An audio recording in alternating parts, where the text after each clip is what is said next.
Good evening, ladies and gentlemen. It gives me great pleasure to welcome all of you today on behalf of India Habitat Center and Benoy K Behl. Today's talk is the first of the series Glimpses of Culture, which will be held once a month. The talk today is on position of women in ancient India. How does one speak of an art historian who is a respected speaker at a breathtakingly long list of prestigious universities and museums around the world? Yet, art history is only one part of his life's mission.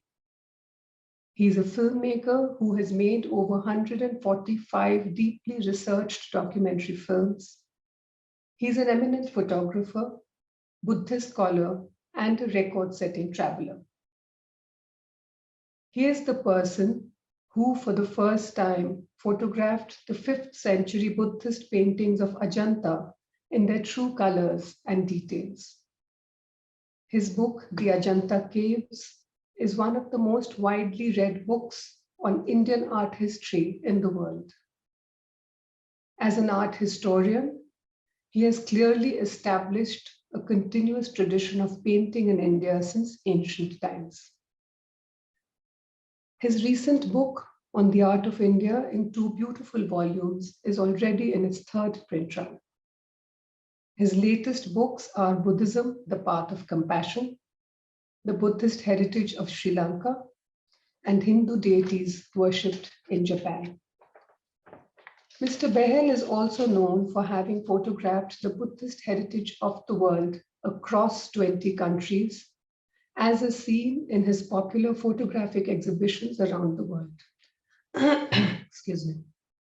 Mr. Behl's series of 26 films on the history of painting in India, 26 films on the history of sculpture of India, 12 films on the story of Buddhism, as well as other films on diverse cultural subjects, are regularly screened in New York, San Francisco, Chicago, London, Berlin, Beijing, Tokyo, Kyoto, and numerous cities across the globe.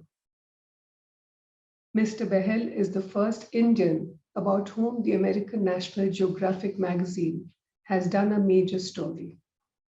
BBC World News have carried 3 news items about his work in India and in Vietnam. Ladies and gentlemen, Mr. Benoy K Behl speaks to us today on the position of women in ancient India. Over to him now. Thank you.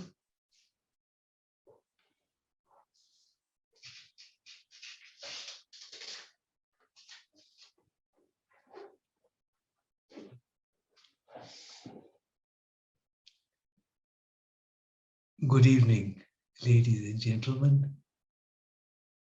Thank you very much, Sujata, for your kind introduction.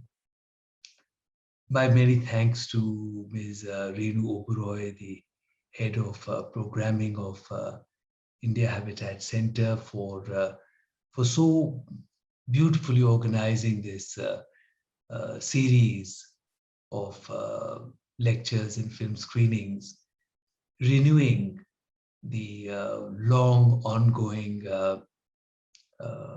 collaboration with India Habitat Center. In fact, I am deeply grateful to India Habitat Center.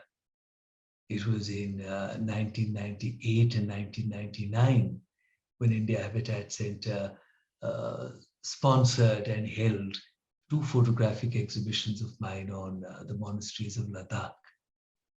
And subsequently, from 2002 onwards, India Habitat Center has so warmly collaborated to show my films and talks and take these messages about the beauty of Indian culture and art to a discerning audience.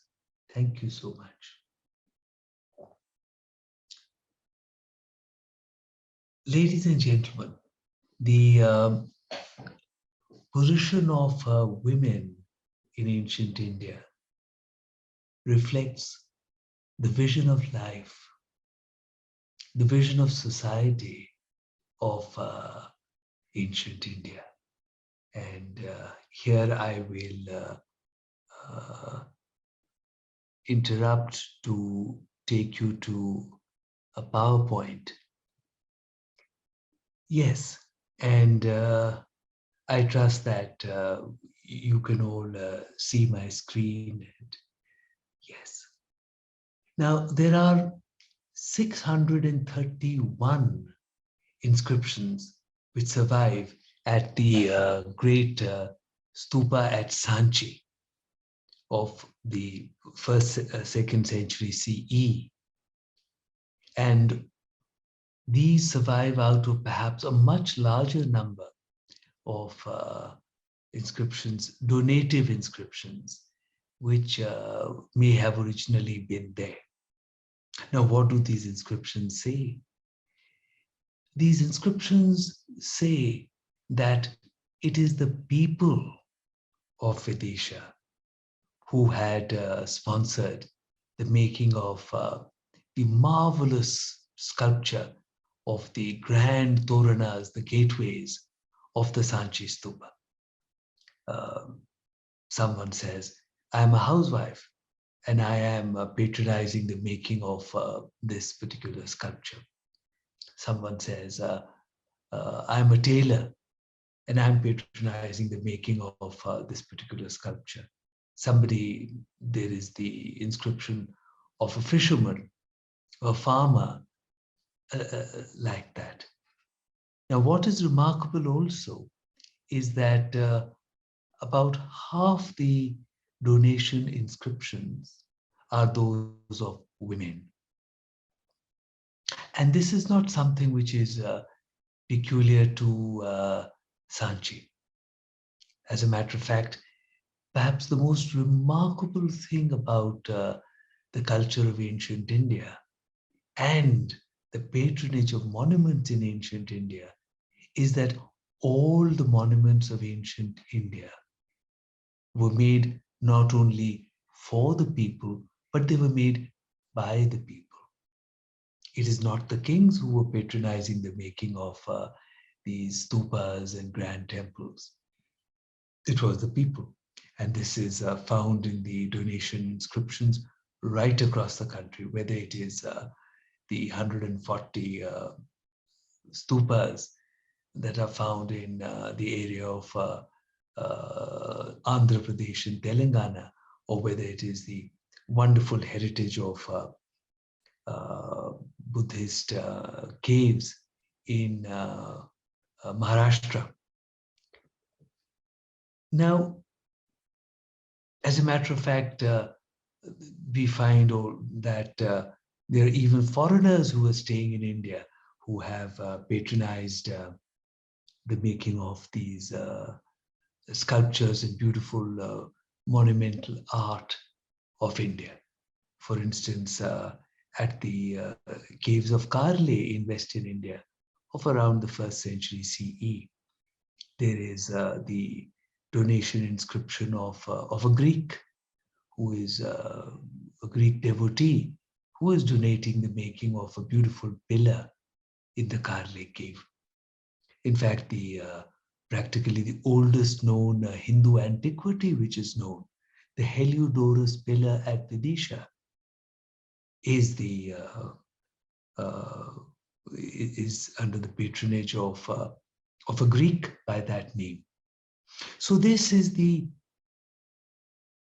unusual and very beautiful heritage of ancient India, in which we find that it is the people, and approximately half of them women, who are responsible for the creation of the great art of ancient India.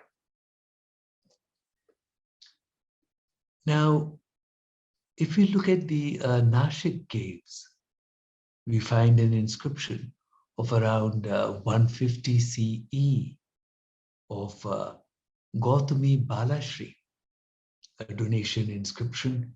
And I take your attention to this because while she is making the inscription for making the donation for a Buddhist cave.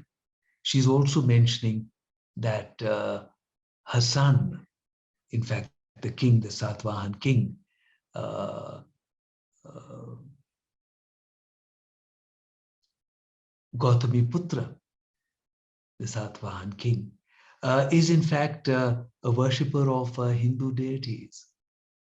So there you see that not only does the woman have the capacity, the right, the freedom to make donations for establishment on her own, but in fact, they can be donations for a faith other than that of, for instance, in this case, her son, who happens to be the king.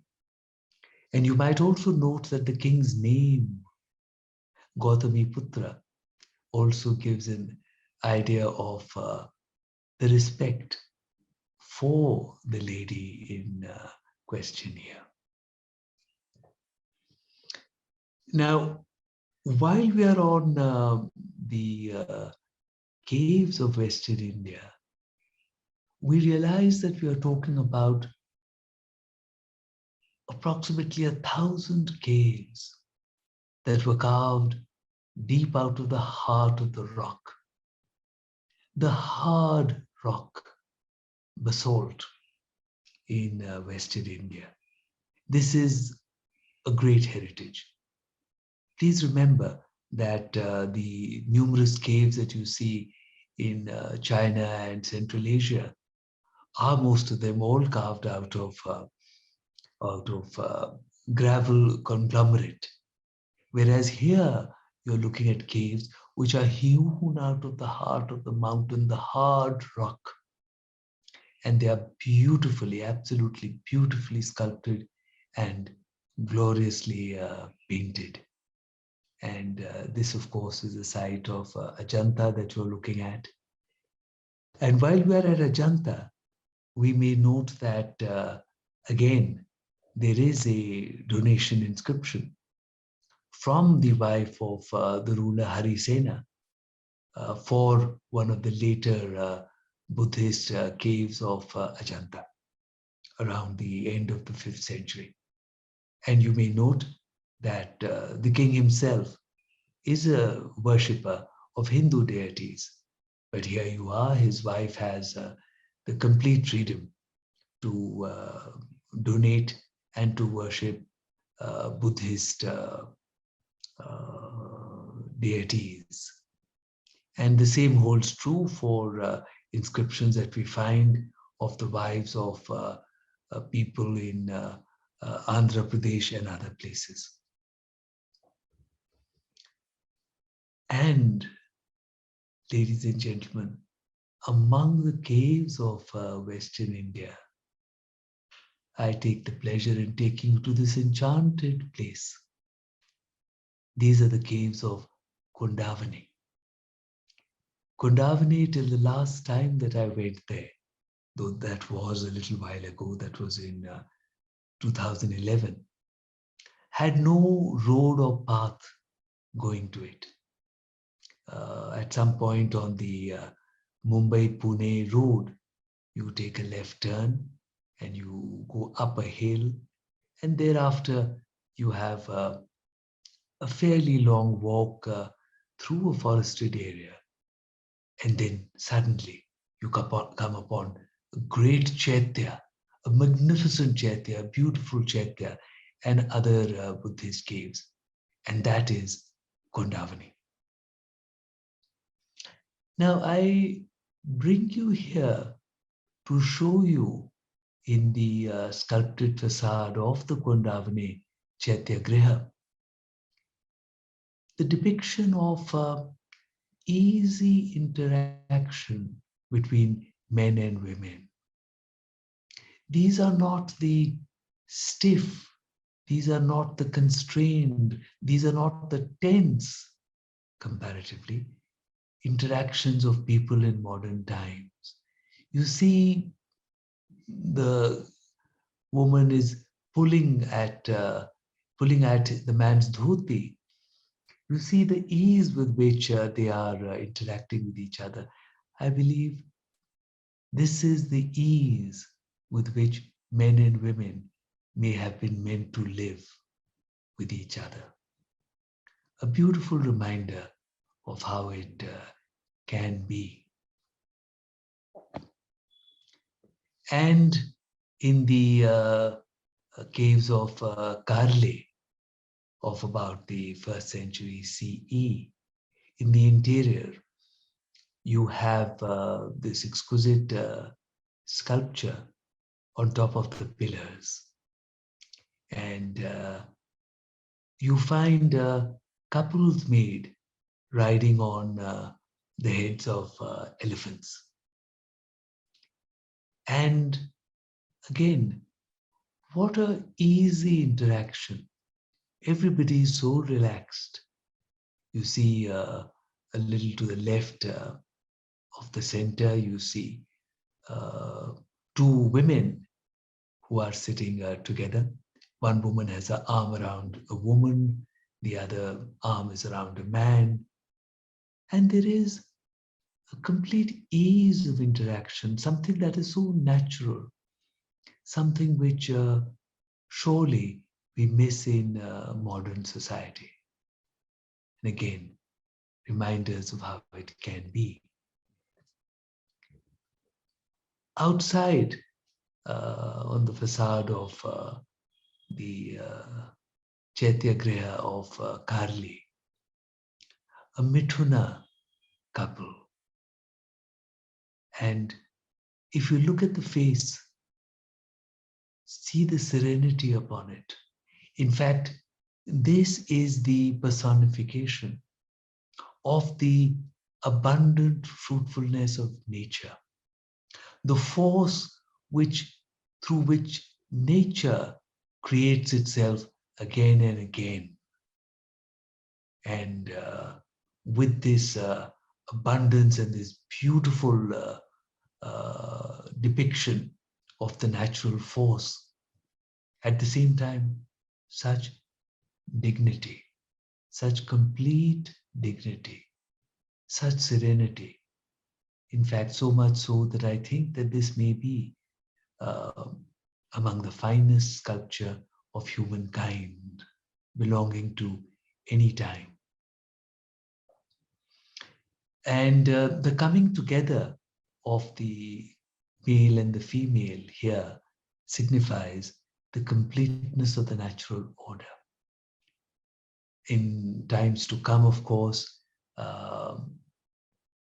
the need became much more to depict more explicit forms of coming together. So by the time you reach the temples of Khajuraho, it is indeed the coming together is spelt out very, very pictorially.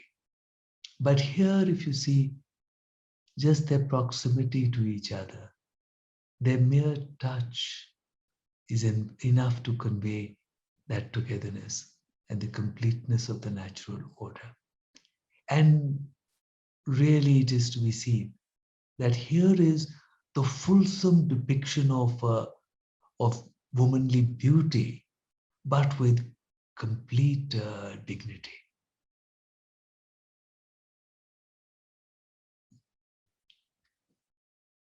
In the Hindu tradition, who is it who personifies the vigor within us, the energy within us, the courage within us with which we would fight the demons of our ignorance? It is not a male deity. It is a female deity. It is Durga. You see her here as Mahishasur-mardani, who vanquishes the Mahisha, the demon, the buffalo demon of our ignorance. And this depiction, this image of Mahishasur-mardani, in fact, is one of the greatest favorites of the Indian artist. The one that you see here is from Mamalapuram of about the 7th century. And this is perhaps the finest masterpiece of this depiction. Another beautiful depiction is in the Virupaksha temple at Patronage. And here in this, you might see the arch of her back as she pulls back the arrow to let it loose on the Mahisha in front. And you might notice the Mahisha and others with him recoiling in fear of this wonderful woman, this Wonder Woman, who is going to slay all the confusion which they represent. You might also enjoy seeing below the self-assured Ganas of Durga's army. And while we say this, we are reminded that Kautilya or Chanakya in the 4th century BCE spoke about the fact that women make better warriors because of their loyalty and also because of their emotional stability. So that is something that we should bear in mind. In fact, today we are at a stage where the Indian Army has for some time been allowing women in the army in areas of supplies and communications and others. And I believe they have been considering allowing them in combat roles. But there you are. In the 4th century BCE, Kautilya had organized for his king, Chandragupta Maurya, an armed female bodyguard, which he trusted very much. In fact, in recent excavations, we have found the representation of Chandragupta Maurya's grandson, Ashoka. And around him is a group of women, reminds you of his grandfather's group that was around him. So even when it comes to the activities of slaying the demons of our ignorance, or even if it comes to practical protection of men, in ancient times there was not this typical division which was made between men and women today. And in the Buddhist tradition, here you see the oldest surviving paintings in Tibet. This is of about the 10th or 11th century. This is in the Dunkar caves in an extremely high altitude, a very remote part of Western Tibet. And in the Buddhist tradition, the most important qualities of the Buddha are compassion and wisdom. And in that tradition, while compassion is personified, as you see here, in a male deity, Avalokiteshvara, the wisdom and protection are personified in female deities. The wisdom is personified in Prajna Paramita, and the protection is in the Tara, as you see here. In the beautiful 11th century depiction made by Kashmiri painters in the monastic complex of Alchi in Ladakh. It's a lovely painting which brings to mind immediately it is made by Kashmiri painters, I had mentioned that, yes. And it brings to mind the continuation of the classic tradition of painting in India, where there is this marvelous rendering of form, which brings out the roundedness of form before us so well. You also find the protruding further eye, which is a typical part of the medieval tradition of painting in India, rather well known in the Jaina manuscript paintings, but also found right across in all medieval Indian mural paintings.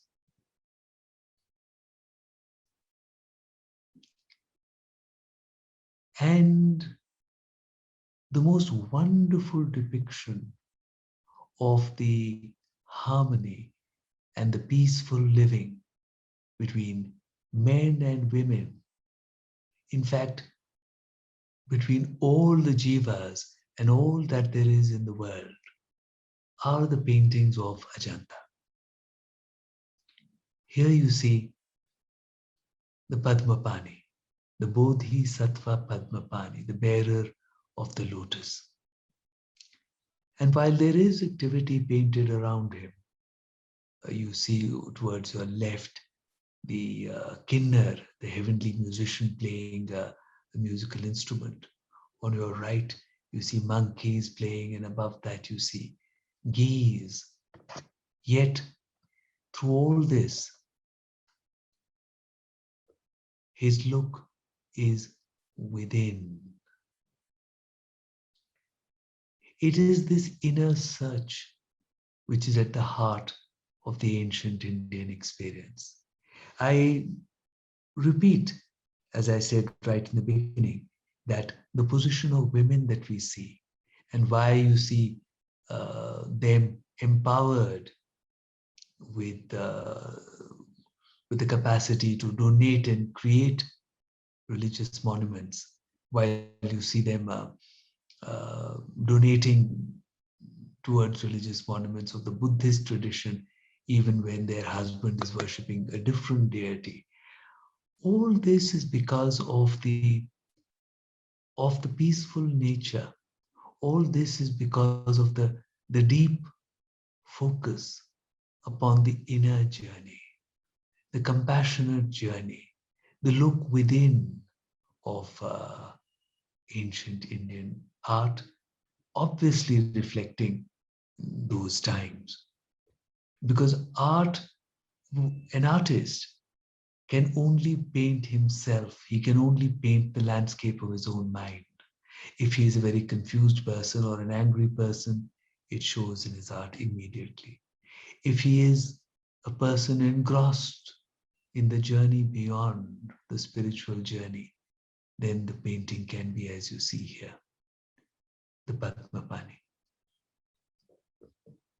A couple in harmony, a deep sense of harmony which pervades the world of Ajanta. For there are these thousands of figures that wreathe the walls of the Ajanta caves, and they create around you a whole world. And everywhere in this world, there is that sense of caring, there is that sense of warmth, there is this infinite love which is seen between men and women and among all.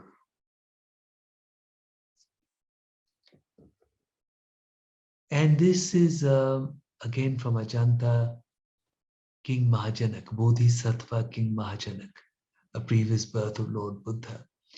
And I show you this because sometimes I'm so surprised that even a person in my office asks me, who is she? In talks that I give across the world, the question comes up very often.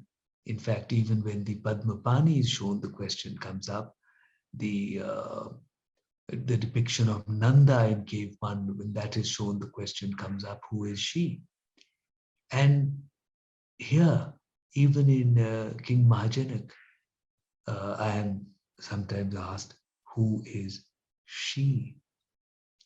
Such an important reminder that in ancient times, there was obviously not so much difference understood between men and women. While on the one hand, the woman was given the courage and the power to fight the demons of our ignorance with vitality, with vigor. The man was also given the grace which is today considered feminine. So this great difference between the masculine qualities and the feminine qualities was obviously not there. And so whether it is that bending of the neck, whether it is that look in the eyes, whether it is the beauty of the thoughtful eyes, the man here is as graceful. The man here is as much woman as any woman, if I could be allowed to say. And men have the right to be as proud of their feminine qualities, of their qualities which are called feminine today. Qualities of nurturing, qualities of concern, qualities of warmth. And therefore, we are obviously looking back at a time in history and in society when all these qualities were not divided so harshly as the modern world divides them today. In fact, all this is part of a greater totality. All this is part of the fact that in the view of these artists, in the view of their vision of life, it is all the jiva, all the beings of the world which are of concern. Something which it's not only women that we are talking about here. Now we are talking about the concern for all of nature, the concern for all of nature, of animals, of birds, of all the creatures. Now, in this Jataka, the artist made large elephants. You see the feet of an elephant in the upper right part of the frame. And while such large creatures were being made, if you look at the branch of the tree close to this man's head, I take you to this close-up, and yes, those are ants climbing up that tree. So the quality of compassion is not only shared between men and women. It is there and it is shared because it is a quality of compassion which extends even to the ants. When you go to Ajanta, you will most probably not be able to see these ants. But they are a part of the world. And therefore, this ancient artist has made them and brought them before us as a part of the world.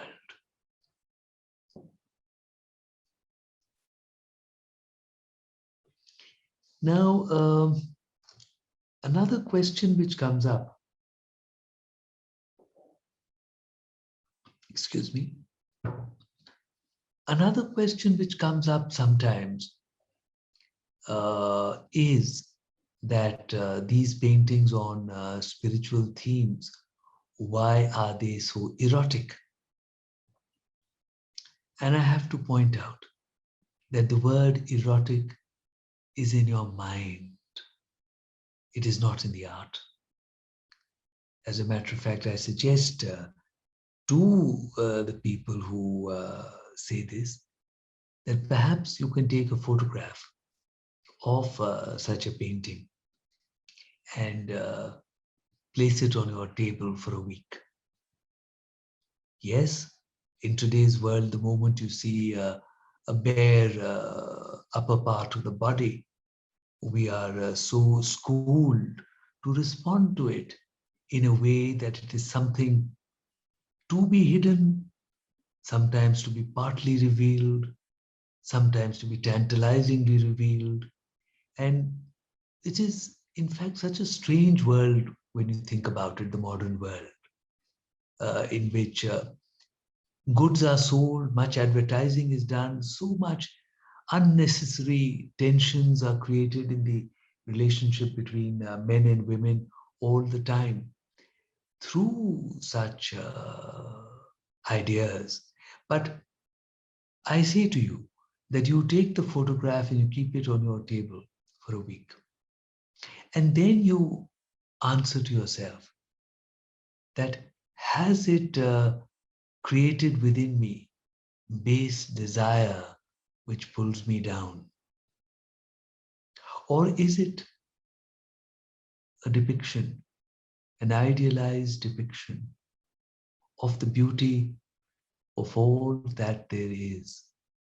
Is it that according to the Indian philosophy of aesthetics, a view of beauty is in fact akin, our response to beauty is in fact akin to Brahmanand itself?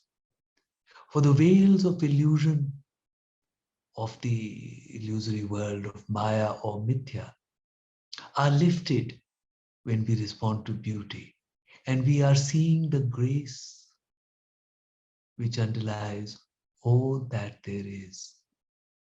And therefore, the grace of the form, whether it be female or male, look upon it for some time and judge for yourself whether it is tantalizing or whether it awakens some of the highest thoughts within you eventually. Does it lead, in fact, to peace? For it is peace which is the step towards meditation, towards escape from the confusions of the material world. And is it today that we have these ideas of the erotic so much embedded in our heads that we need somehow to lose them?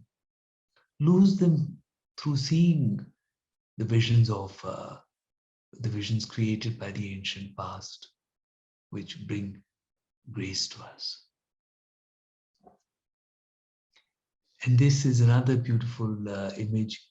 Again, this was made by Kashmiri artists in the 10th, 11th century. This is from a monastery called Naku in a high altitude area, about 13,500 feet in Himachal Pradesh in the Kinnaur district. And again, it is the female form bringing before us. You look upon her face and you see the qualities of wisdom, the qualities of introspection, that the truth is to be found within. And you also find the lilting grace which reminds you that there is an end to the sorrow of the world. So, ladies and gentlemen, this is my sharing with you of a journey through Indian art and how it has reflected the position of women as I have found it through my years of documentation. I will start unsharing my screen, and I will request Ms. Renu Oberoi to please see if there are any questions which I may be able to answer. Thank you very much. Thank you, Mr. Behl, for such a lovely presentation. On behalf of everyone who's attending the session, I would like to thank you. If any of you have any questions for Mr. Behl, please share it on chat. There's a gentleman, Advocate Ayat. This is not pertaining to the talk right now, but I will read it out to you in any case, Mr. Behl. And this is for everyone. He wants to know if anyone is interested in establishing a museum in India, what's the procedure? He would need to find out from the concerned government departments what those procedures would be. Mr. Gauranga Das Verma says, thanks you for an excellent presentation, Professor Behl. Have you written a paper or a book on this topic? If so, could you please give the details? Thank you. Thank you, Renu. I have a few books on these topics. In fact, you would get much more detail by looking at the books. If you would like to note, one book is The Art of India, in 2 volumes. Another book is The Ajanta Caves, published by Thames and Hudson. In fact, that's had numerous reprints, and I think the present one may be running out, but they plan to have another fresh reprint. Then there is a book which would again be useful, called Buddhism, The Path of Compassion.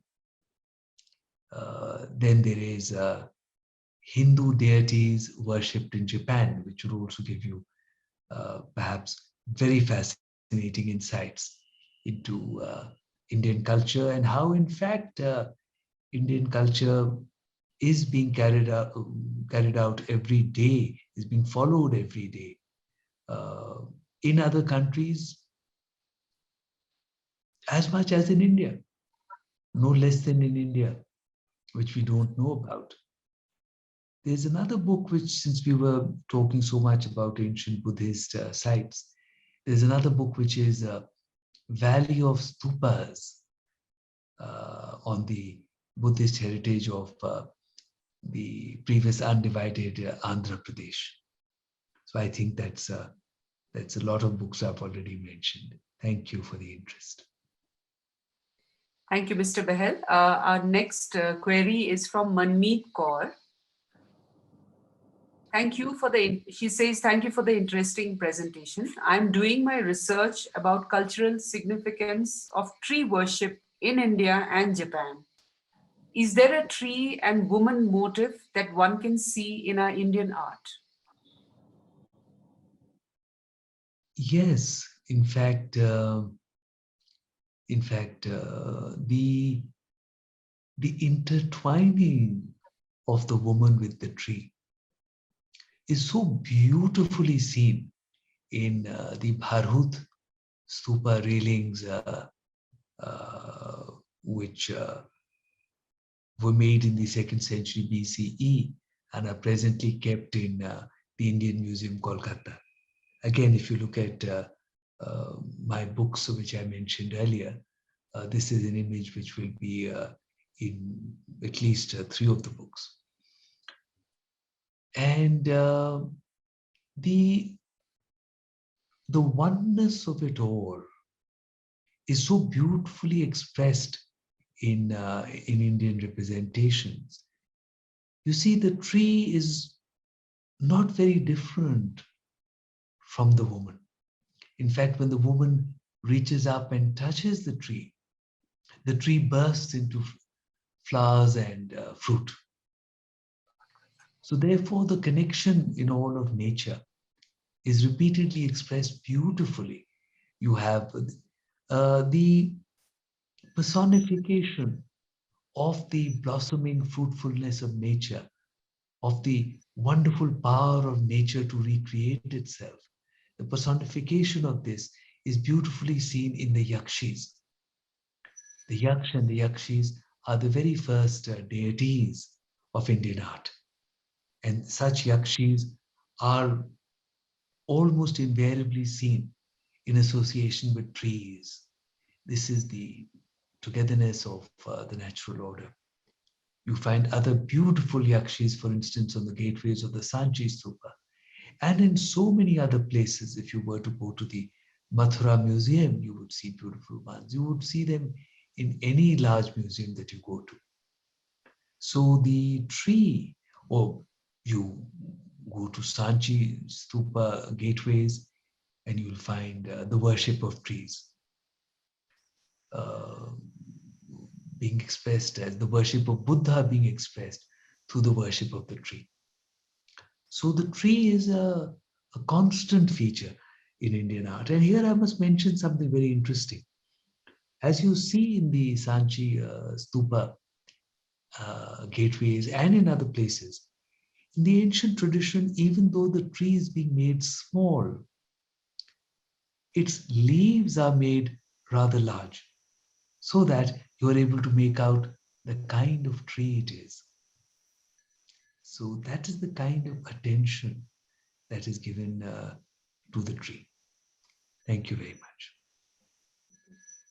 Our next question is from Natasha D'Souza. She thanks you firstly for a great presentation, and her question is there an aspect of monogamy based on the sculptures or the ancient Indian times? Can you discuss it, please? Ancient Indian times.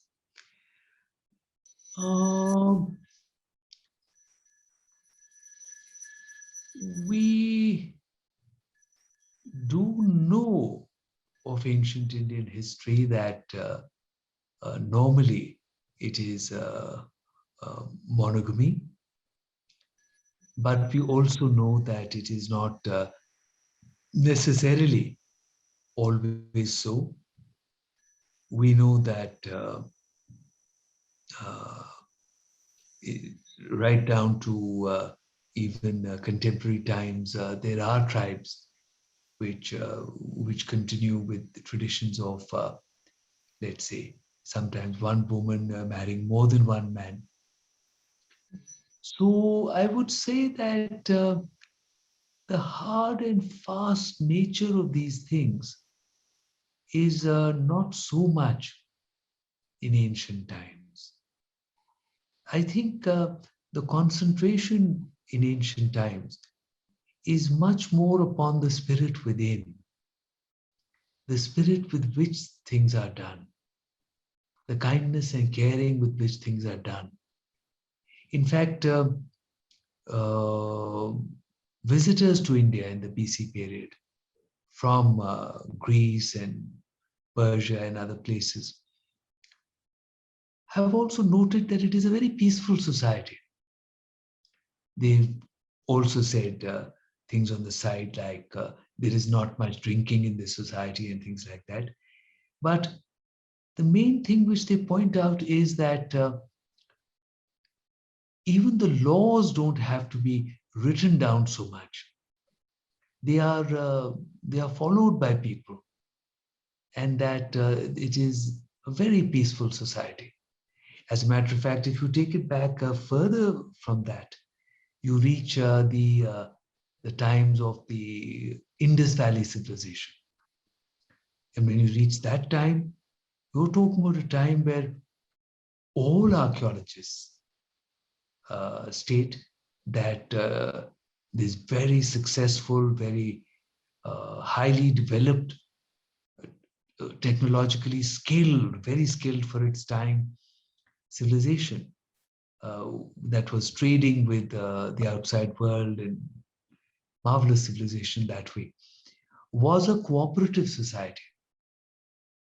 And the amazing thing is that there is absolutely no archaeological evidence of a police or army. There is no barracks, whereas in all other civilizations you have barracks where you need barracks to keep police or army. You have in all other civilizations representations of war victories and memorials, etc. Here you have none. But I don't want to go on about this because I've gone a bit to the side now.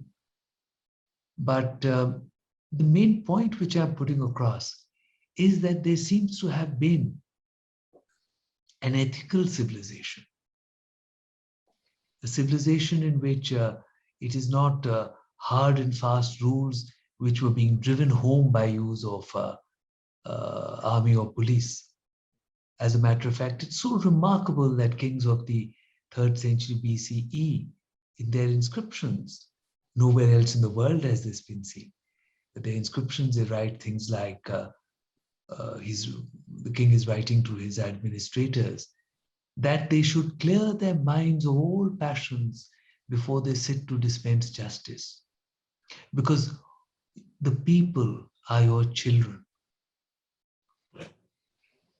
So it is an ethical society which is very self-regulatory. And I don't think there was so much problem. According to foreign visitors, right up to the medieval period, there was much peace in that society, and it functioned quite systematically. Thank you very much.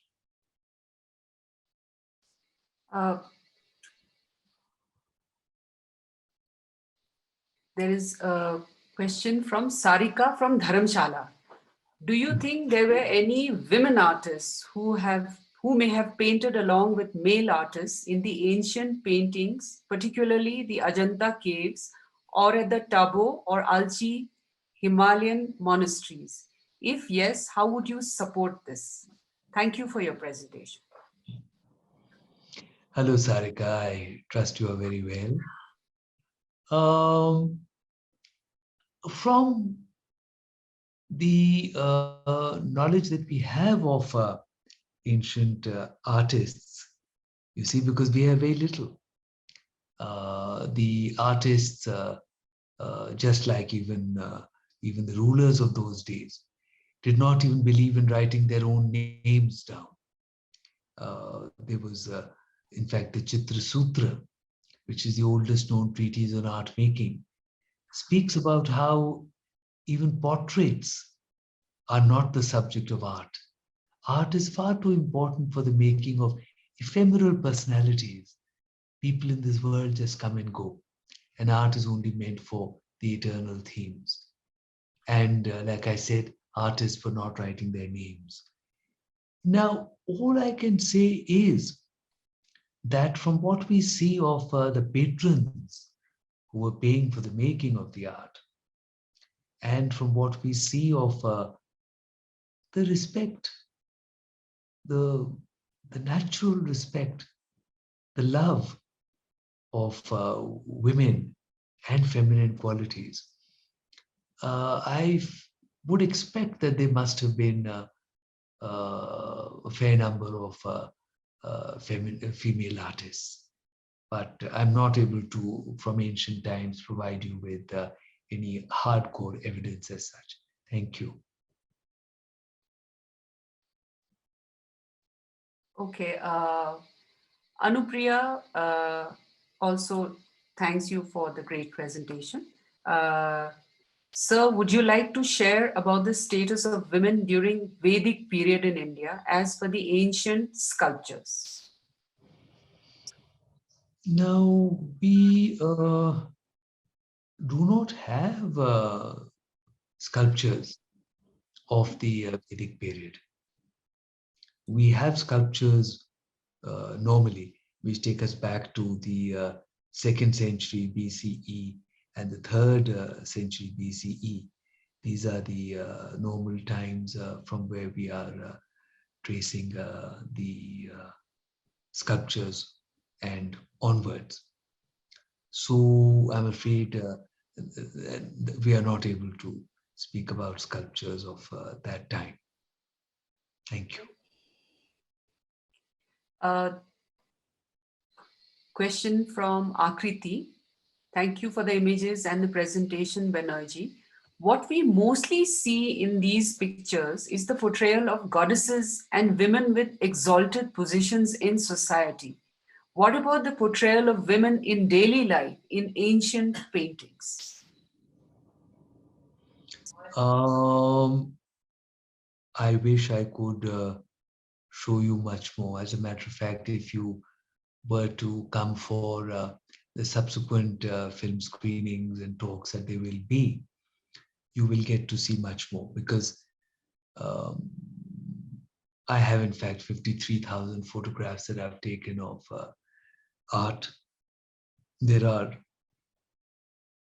more than 100 documentary films, some of which will be screened in this series of glimpses of culture with India Habitat Center.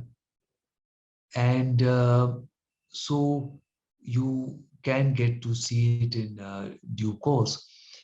However, I will also inform you that the position of the much more ordinary, shall we say, women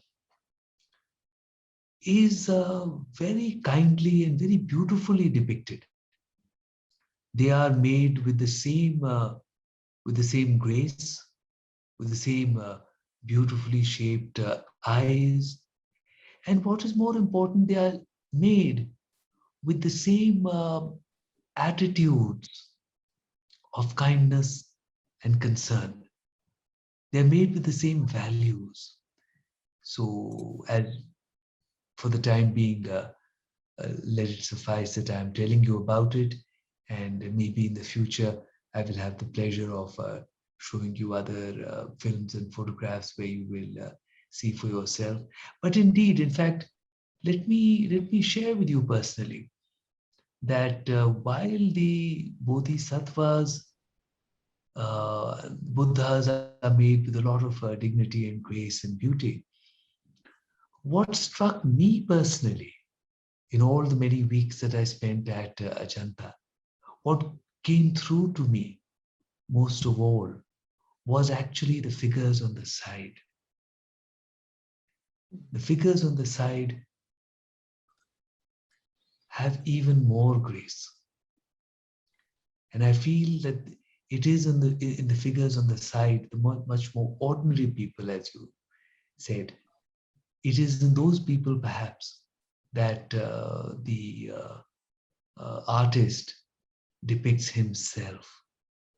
All his own adoration, his concern, his grace is seen in those. And remember also that it's a little different from modern society. Because as you see in the case of the Ganas of Durga's army, it is the Gana.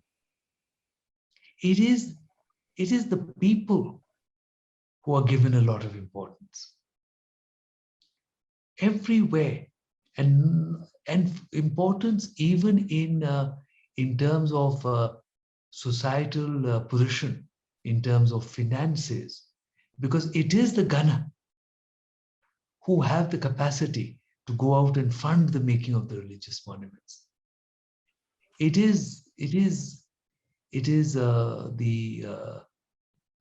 the human being elevated to divinity as a Gana. And so there is nothing called the ordinary in the ancient tradition. Even the temples are made small, even the sculptures are small in the early period. The idea is for us to be drawn to them, to identify with them, to lose ourselves in them, and in the process begin a journey within. So it is not a world of royal grandeur, which is so much seen in the ancient art, but a world of the grandeur of the spirit. Yes, sometimes it looks grand, but never that grand, for that humility is always there. The neck is always bent with grace, and it is always the look within and the look beyond. I'm sorry I took a long time to answer that. Thank you.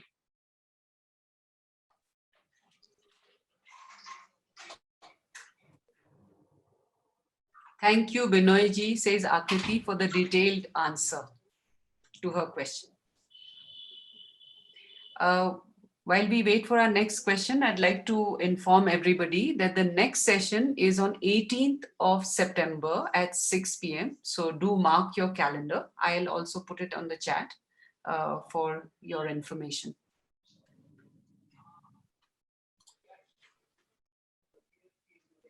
I'll take this moment also to thank Mr. Sushant Yadav for excellently handling the technical side. And of course, I can never thank you, Renu, enough for all your kindness and warmth with which you do all that you do. You are welcome, always. So if we do not have any more questions, I'd like to thank everybody on behalf of India Habitat Center and Mr. Behl. And this is our first live session, so to speak, since the lockdown. And we are very delighted and grateful that all of you have taken out time to join us on this Zoom meeting. And we look forward to your presence again on 18th of September. Thank you very much. Thank you all.